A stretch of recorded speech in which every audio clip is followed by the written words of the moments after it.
Dear students, पिछले video में भारतीय संविधान से संबंधित जब भाग 2 आर्टिकल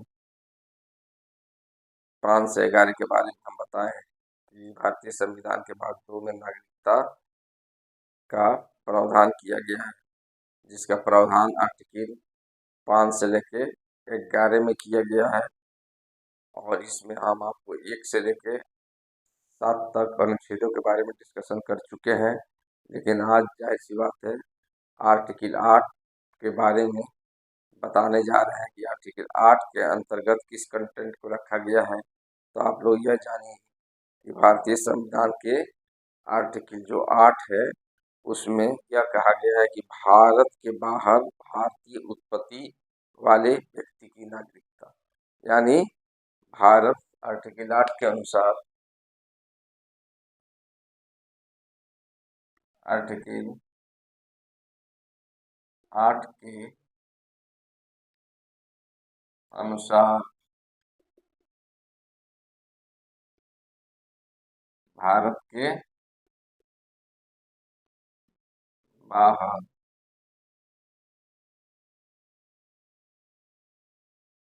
भारतीय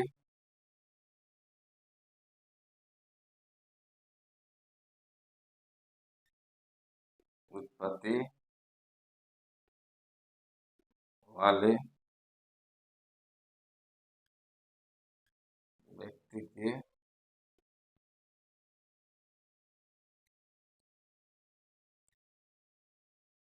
नागरिकता का प्रावधान। तो आर्टिकल 8 में जाहिर सी बात है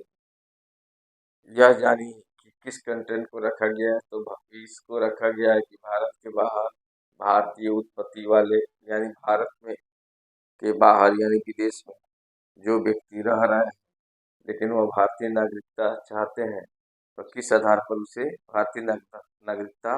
मिल सकती है, इस चीज़ को आप लोग जानिए। तो आर्टिकल 8 में यह कहा गया है कि भारत में जन्म लिया हो किंतु वह विदेश में रह रहा है, कोई व्यक्ति भारत में जन्म लिया है लेकिन विदेश में रह रहा, यानी भारत में जन्म लिया हो, भारत में जन्म लिया हो, ओके, लेकिन विदेश में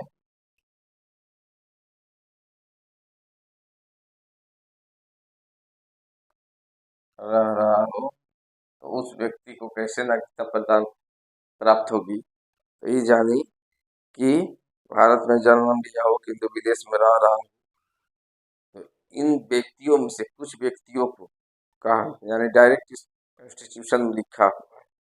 और इस कंटेंट को भली बात आप लोग समझिए कि किंतु विदेश में रहने वाले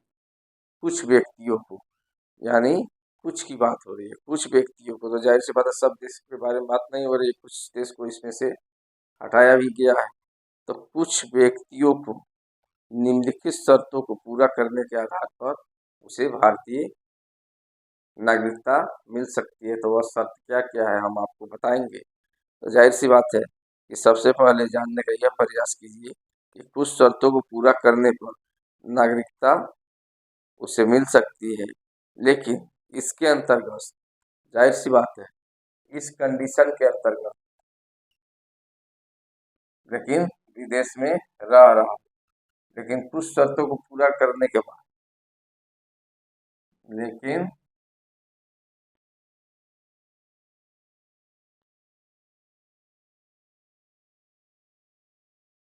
कुछ शर्तों को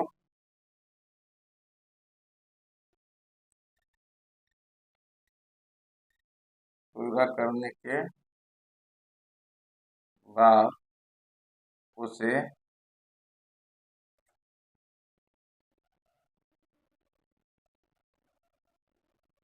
भारतीय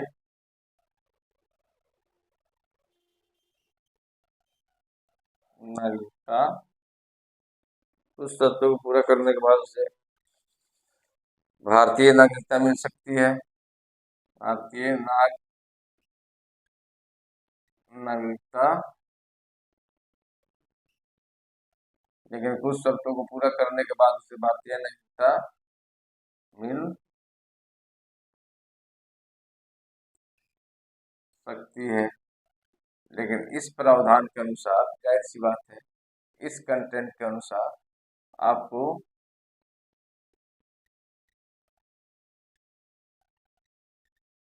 लेकिन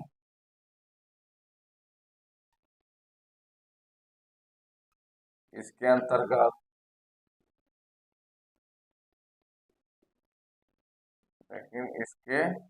इस कंटेंट के अंतर्गत, जाहिर सी बात है, लेकिन इसके अंतर्गत पाकिस्तान जाने वाले लेकिन इसके अंतर्गत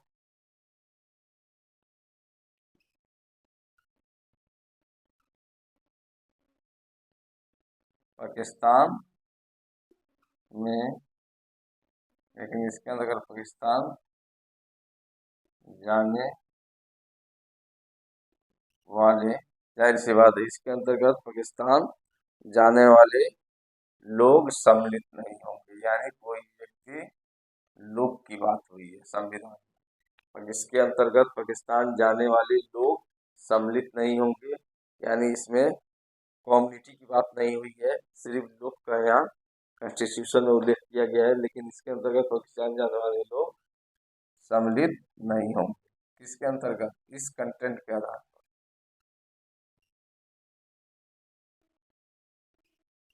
सम्मिलित नहीं होंगे। यानी पाकिस्तान जो व्यक्ति गया है उसको इस आधार पर नागरिकता नहीं मिल सकती है। इस चीज को भली भांति आप लोग समझ गए होंगे। लेकिन कोई भी व्यक्ति, आप लोग या दूसरा जानिए कि इसमें क्या कहा गया है कि आर्टिकल 8 के अनुसार कोई भी व्यक्ति या उसके माता पिता, ओके, कोई भी व्यक्ति या उसके माता पिता या उसके दादा दादी या उसके नाना नानी में से कोई भी भारत शासन अधिनियम 1935 में जो रूल रेगुलेशन दिया गया है उसको, यानी 1935 में यह था परिभाषित, यानी भारत शासन अधिनियम 1935 में रूल रेगुलेशन दिया गया है उसको फॉलो करता है और भारत में जन्म लिया है और वह भारत के बाहर रह रहा है। भारत में जन्म लिया है लेकिन वह भारत के बाहर विदेश रह रहा है, तो किसी देश में निवास कर रहा है तो उसे भारत का नागरिक समझा जाएगा। यानी बशर्ते कि क्या होना चाहिए, इसमें कंडीशन है कि 1935 एक्ट में यथा परिभाषित, यानी भारतीय नागरिकता से संबंधित जिसके बाद जिस कंटेंट के बारे में एक्सप्लेनेशन किया गया, व्याख्या किया गया, उसको फॉलो करता हो और उसके उस व्यक्ति के माता पिता हो, जन्म लिया हो, या उसके दादा दादी जन्म हो, या उसके नाना नानी में से कोई व्यक्ति जन्म लिया हो, तो उस आधार पर उसे भारत का नागरिक समझा जाएगा। ओके, तो इस चीज को आप लोग समझ गए होंगे। अब आते हैं कि कुछ शर्तों को पूरा करते हुए, बशर्ते उसने अपने नागरिकता, इसमें भी कंडीशन है कि कुछ शर्तों को पूरा करने के बाद ही उसे भारत का नागरिकता प्रदान की जा सकती है। तो वह शर्त क्या है हम आपको बताएंगे। तो वह शर्त यह है कि वह नागरिक, इसके लिए कंडीशन है कि उसने अपने नागरिकता प्राप्ति के लिए निम्नलिखित शर्तों को पूरा करता है। तो वह कौन कौन शर्त है, इस चीज को हम लोग देखते हैं कि भारतीय नागरिकता प्रदान करने के लिए जो विदेश में व्यक्ति रह रहे हैं तो वह किन शर्तों को पूरा करेगा तो उसे भारतीय नागरिकता मिल सकती है। तो चलिए एक एक करके हम देख लेते हैं उसको।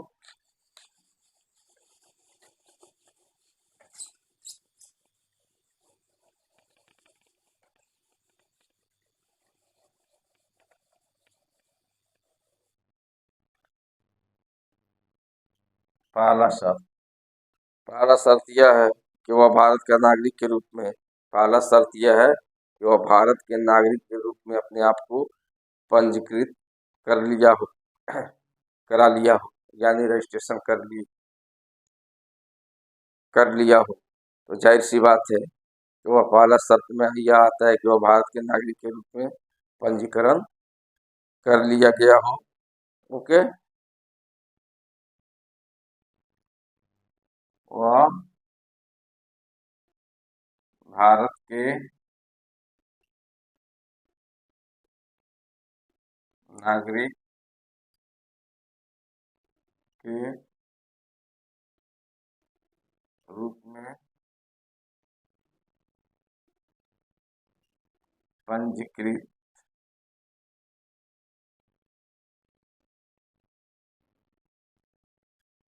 यानी कर लिया गया हो। पहला शर्त है यह है कि वह भारत के नागरिक के रूप में अपने आप को रजिस्ट्रेशन करा लिया कर लिया कर दिया हो और पंजीकरण दे दिया हो, तो उस व्यक्ति को भारतीय नागरिकता मिल सकती है। दूसरा है कि वह पंजीकरण भारत के राजनयिक, यानी कहने का अर्थ है कि वह पंजीकरण करता है, रजिस्ट्रेशन करता है, तो वह भारत के राजनयिक या कौंसलर प्रतिनिधि या कौंसलीय, उसको कौंसलीय प्रतिनिधि भी कहते हैं, जो कौंसिल भारत में है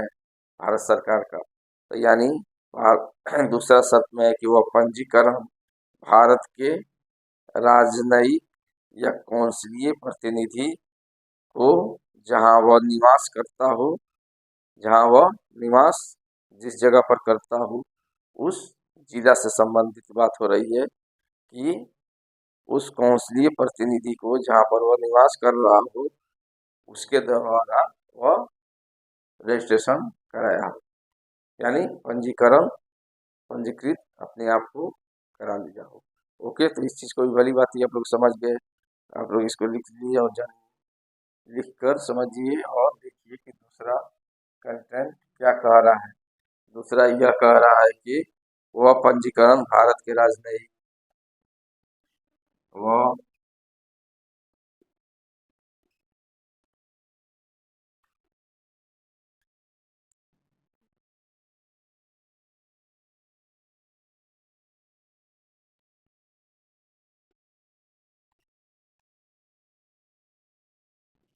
वह पंजीकरण भारत के राजनयिक, ओके,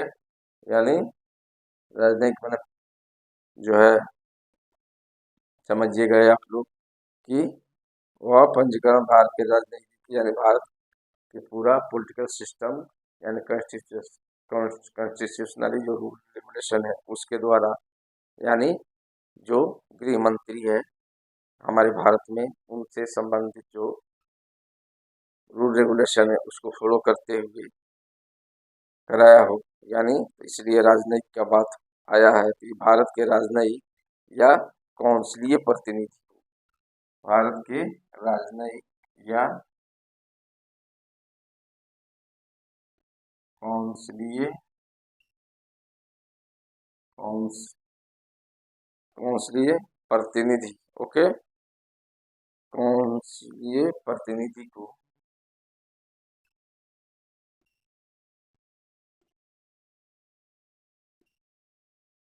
इसको जो काउंसिल बना हुआ है भारत सरकार के द्वारा प्रत्येक डिस्ट्रिक्ट में या प्रत्येक राज्य में या केंद्र लेवल पर उस आधार पर अपने आप को रजिस्ट्रेशन कराया हो, तो जाहिर सी बात है वो कौंसलीय प्रतिनिधि की बात हो रही है, तो जहाँ पर रह रहा है तो उस जिला से संबंधित यानी जिला में अपने आप को रजिस्ट्रेशन वहाँ से भी उसको कराना होगा। तो इस चीज़ को आप लोग जानिए कि कौंसलीय प्रतिनिधि को जहाँ वह निवास कर रहा है, कौंसलीय प्रतिनिधि को जहाँ वह निवास कर रहा, हम आपको बताए हैं कि जिस जिला में के अंतर्गत वो निवास कर रहा हो तो उस जिला में उसको कौंसलीय प्रतिनिधि के रूप में जाकर रजिस्ट्रेशन कौंसलीय प्रतिनिधि के पास कराना होगा और वहाँ पर उसको जाकर अपने आप को विहित प्रपत्र देना पड़ेगा और रजिस्ट्रेशन कराना होगा और यह मामला तब जाकर उसे आगे बढ़ेगा और यह मामला जो है पूरे छानबीन के बाद तब उसे भारतीय नागरिकता प्रदान की जाएगी। तो जाहिर सी बात है कौंसलीय प्रतिनिधि को जहाँ पर वो निवास कर रहा हो उसके द्वारा वह पंजीकृत कर लिया गया।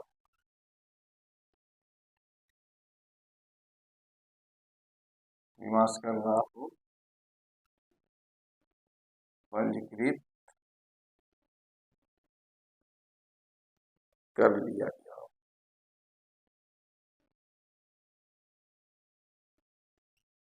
यानी वह पंजीकरण भारत के राजनीतिक या कौंसलीय प्रतिनिधि को जहाँ वह निवास कर रहा हो उसके द्वारा पंजीकृत कर लिया गया हो।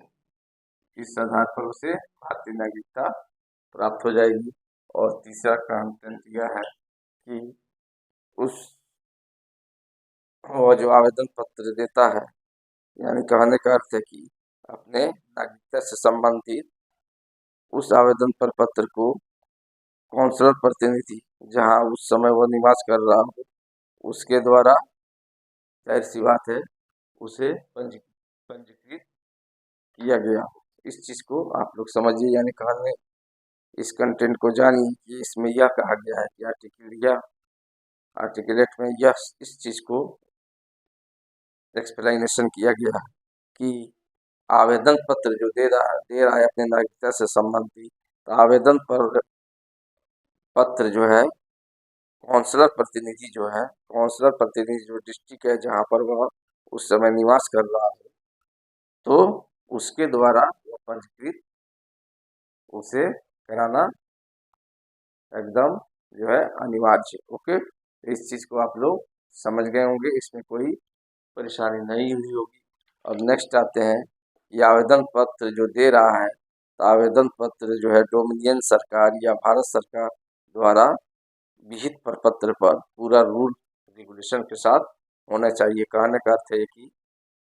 यानी विदेश में रह रहा है तो उस सरकार के द्वारा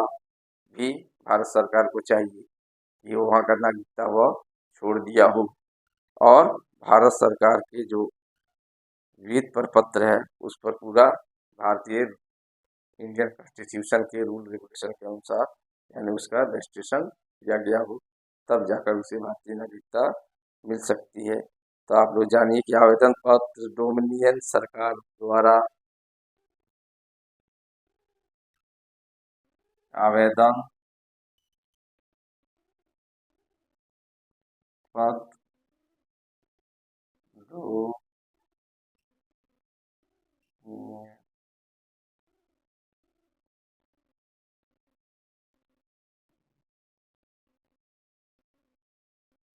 सरकार द्वारा ओके या भारत सरकार द्वारा डोमिनियन सरकार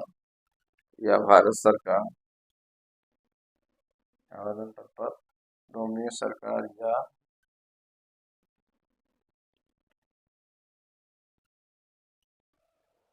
भारत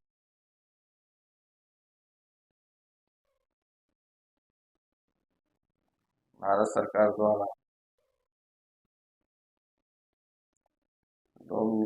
ओके विहित प्रपत्र पर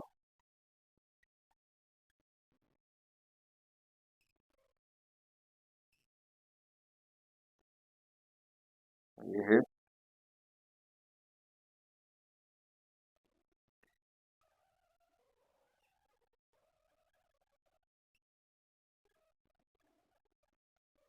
विहित प्रपत्र पर ओके विहित प्रपत्र पर और और पूरा नियमों विहित प्रपत्र पूरा नियमों और विहित पद पर और नियमों के द्वारा और द्वारा ओके विहित पद पर और नियमों नियमों के द्वारा किया गया। ओके, तो इस चीज को आप लोग समझ गए होंगे, इसमें कोई परेशानी नहीं, क्योंकि आवेदन पत्र डोमिनियन सरकार द्वारा या भारत सरकार द्वारा विहित पद पर और नियमों के द्वारा किया गया हो, तब जाकर उसे भारतीय नागरिकता मिल सकती है। तो इस चीज को भली भांति आप लोग समझ गए होंगे। हम आपको बहुत आसान शब्दों में पूरा डिफाइन किया है आर्टिकल एक्ट का। तो चलिए नेक्स्ट वीडियो में जो है हम आर्टिकल 9, 10 और 11 का डिस्कशन करेंगे, और उसको भी आप लोग जाहिर सी बात है बहुत आसान शब्दों में हम उसको तोड़ के बताएंगे, और उसको समझिए और मेरे वीडियो से ज़्यादा लाभ उठाइए। Okay, thanks.